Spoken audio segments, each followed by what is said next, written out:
जय श्री राम। नमस्कार, स्वागत प्रिय दर्शकों। किस प्रकार फलीभूत होने वाला है, किस प्रकार रहने वाला है जुलाई का माह मकर राशि वाले जातकों के लिए, इसका हम ज्योतिषीय अवलोकन करेंगे।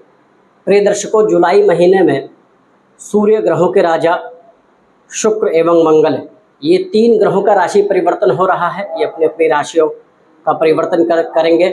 सूर्य वैसे भी लगभग एक माह में राशि परिवर्तित हो जाते हैं, परिवर्तन कर देते हैं। एवं इस महीने महत्वपूर्ण बात यह है मकर राशि वाले जातकों के लिए कि शनि वक्रीय अवस्था में आ रहे हैं। 13 जुलाई से लेकर आने वाले 28 नवंबर तक शनिदेव वक्रीय रहेंगे। इस महीने बुध जो राजकुमार ग्रह हैं 18 जुलाई को वक्रीय हो जाएंगे। 18 जुलाई से लेकर आने वाले 11 अगस्त तक बुध वक्रीय रहेंगे। ये सारे जो ग्रहों के योग हैं, इस अनुसार हम फल कथन करेंगे, इस अनुसार अध्ययन करेंगे क्या होने वाला है, क्या सावधानियां रखनी है और किन किन क्षेत्रों में आप अधिक प्रयास करें या फिर प्रयास करें तो आपको सफलता मिलेगी। प्रिय दर्शकों, सबसे पहले चर्चा करेंगे स्वास्थ्य कैसा रहने वाला है। इस माह 13 जुलाई से आपके राशिपति अर्थात शनि वक्रीय हो जाएंगे मीन राशि में। ध्यान रखें कि हड्डियों से संबंधित समस्याएं दृष्टिगत हो सकती हैं। यदि ऐसी कोई समस्या दृष्टिगत हो अर्थात दिखे कि ऐसी कोई समस्या आ रही है तो तात्कालिक रूप से तत्काल प्रभाव में चिकित्सीय उपचार करें, बिल्कुल भी लापरवाही नहीं बरतें। प्रिय दर्शकों, जब शनि आपके राशिपति वक्रीय होंगे तो उत्साह की कमी और आलस्य की वृद्धि हो सकती है। ध्यान रखें कि पूरी चेतना में रहना है और आलस्य को अपने ऊपर हावी नहीं होने देना है, अपने कार्यों को डिले नहीं करना, क्योंकि राशिपति शनिदेव आपकी राशि से तीसरे पराक्रम भाव में वक्रीय होंगे। तो कहीं ना कहीं पराक्रम भाव में जब शनिदेव का पराक्रम में बैठना अच्छा माना गया है। शनि, राहु, सूर्य, मंगल, ये तीनों ग्रह तीसरे भाव में ठीक फल देते हैं, अच्छा फल देते हैं, ऐसा ज्योतिष मर्मज्ञों का कहना है।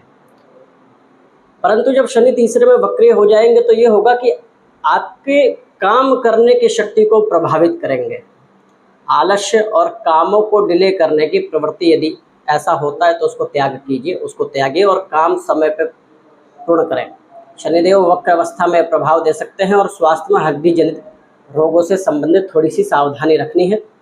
यदि चर्चा करें इस माह में करियर कैसा रहने वाला है। प्रिय दर्शकों, कर्मेश इस महीने 25 तारीख तक, 25 जुलाई तक शुक्र आपके पंचम भाव में है और शुक्र आपके कर्माधिपति ग्रह होते हैं अर्थात करियर के स्वामी होते हैं। करियर में अच्छे मौके मिलना, कोई ऐसा योग आना कि आपकी उन्नति होना या कोई नई जिम्मेदारी मिलना, प्रतिष्ठा में वृद्धि होना या फिर कोई नई स्किल सीख लेना, ऐसी चीज़ों का आपको अवसर प्राप्त होगा, मौका मिलेगा। विशेष रूप से आप जिस भी क्षेत्र में हैं उस क्षेत्र में कहीं ना कहीं आपकी उन्नति का योग शुक्र बनाएंगे। परंतु एक यहाँ सूत्र यही है कि अपने कार्य समय पर बिल्कुल करें, क्योंकि शनिदेव जब 13 तारीख से वक्र अवस्था में आएंगे तो कुछ ऐसी स्थिति क्रिएट कर सकते हैं, ऐसी स्थिति बनाएंगे कि आप अपने कार्य को डिले करने का एक स्वभाव बनाएं, तो उससे बचाव रखना है। लेकिन करियर के लिए महीना ठीक है।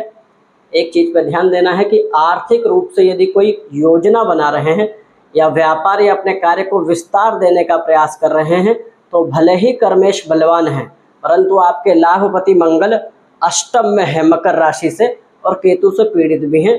कोई बड़ी योजना, बड़ा निवेश, बड़ा जोखिम लेने से इस महीने बचें। अपने व्यापार को विस्तार अवश्य दीजिए, लेकिन सोच समझकर। कोई बड़ा निवेश यदि करना चाह रहे हैं तो थोड़ा अवलोकन कर लें, जरूरी है, क्योंकि इस माह आपके लाभपति मंगल 28 तारीख तक, 28 जुलाई तक अष्टम भाव में रहेंगे केतु से पीड़ित। देखिए, मकर लग्न में या मकर राशि से यदि देखें तो मंगल अति कारक ग्रह हो जाते हैं, सुखेश और लाभेश हो जाते हैं। माता के स्वास्थ्य का भी ध्यान रखना है इस महीने। और कोई वस्तु यदि क्रय करते हैं, विशेष रूप से कोई बड़ी वस्तु, भूमि, भवन, वाहन इत्यादि, या फिर इंटीरियर अपने घर के अंदर कोई डेकोरेशन इत्यादि की चीज़ें जैसे पलंग, बेड, सोफा या बहुत सारी चीज़ें होती है घर के अंदर, तो बहुत सोच समझकर और देखभाल कर सारी चीज़ें क्रय करें, क्योंकि ऐसा हो सकता है कि क्रय करने के बाद कुछ ना कुछ ऐसी स्थिति आ जाए जिससे आप संतुष्ट ना हो, क्योंकि आपके लाभेश अष्टम में है और लाभेश और सुखेश मकर राशि से मंगल होते हैं, मकर लग्न से यदि देखें तो थोड़ा सा ध्यान रखना है, क्रोध पर काबू रखना है। पारिवारिक सामंजस्य अच्छा रहेगा, परिवार में अर्धांगिनी या फिर अपने घर का माहौल सकारात्मक रहेगा। पारिवारिक वातावरण आपको कहीं ना कहीं मानसिक शांति देगा और सुख देगा। इस महीने करना क्या चाहिए प्रिय दर्शकों, शनिदेव वक्रिय हो रहे हैं, आपके राशि के स्वामी हैं। रुद्राष्टक का यदि पाठ आप प्रतिदिन करते हैं तो आपके लिए बहुत ही लाभकारी हो सकता है। आप रुद्राष्टक का पाठ करें। शनिवार को पीपल के वृक्ष के नीचे सरसों के तेल का दिया जलाएं। शनिदेव के किसी भी मंत्र का आप जप करें। शनिवार के दिन छाता का दान करना आपके लिए बड़ा लाभकारी हो सकता है, क्योंकि वर्षा ऋतु भी चल रही है। एक तो आप दान पुण्य में भी आ जाएगा। दान पुण्य तो किसी भी चीज़ का करना लाभदायक ही होता है, परंतु काले छाते का दान जब आप दान करेंगे तो आपके पुण्य तो फलित होंगे ही, साथ में शनि संबंधित बाधाओं से भी छुटकारा आपको मिलेगा। प्रिय दर्शकों, ये माह आपके लिए कल्याणकारी हो, ऐसी प्रभु श्री राम से कामना है। कोई आपका प्रश्न हो या कोई सुझाव तो हमको बताएं। एक छोटी सी चर्चा रह गई है, सूर्य षष्टम में है, 15 तारीख से पहले कोई कोर्ट कचहरी से संबंधित कोई भी मामला यदि होता है तो हो सकता है कि वो आपके सकारात्मक पक्ष में आ जाए। शत्रु, क्योंकि छठे भाव में सूर्य प्रबल शत्रुहंता योग बना देते हैं, तो यहाँ शत्रुओं पर विजय पाना या फिर कोर्ट कचहरी में विजय पाने से संबंधित कोई लाभ भी मिल सकता है, या फिर आपका पक्ष बहुत बलवान हो सकता है। 15 तारीख के बाद कोई कोर्ट कचहरी से संबंधित यदि मामला हो तो सावधानी और सतर्कता आपको रखनी है, और ये जो उपाय आपको बताया है ये उपाय आपको करना है। प्रिय दर्शकों, यह हमारा ज्योतिषीय आध्यात्मिक चैनल है। आप हमारे चैनल को सब्सक्राइब करें, वीडियो को लाइक करें एवं शेयर करें।